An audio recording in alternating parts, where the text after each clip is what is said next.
માતાજી, આ છે અમારો ઘાસ. આયા છે ચાર વાળવા માટે. જોઈ લો, ભેંસો અને ગાયો માટે અમારું કામ છે.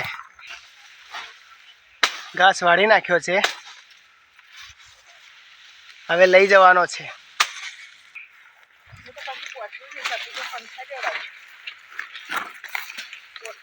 જય માતાજી. આ ઘાસ લઈને ચાલ્યા છે રિક્ષાએ અને ભરીને ઘરે લઈ જવાનો છે. મહેનત કરવી પડે છે, કેમ કે ગાયો ભેંસો માટે કરવું પડે છે.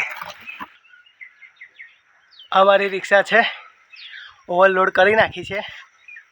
જોઈ લો, આ રિક્ષા હવે ભરાઈ ગઈ છે. જવાનું છે ઘરે લઈને ગાયોને ખવડાવવા માટે.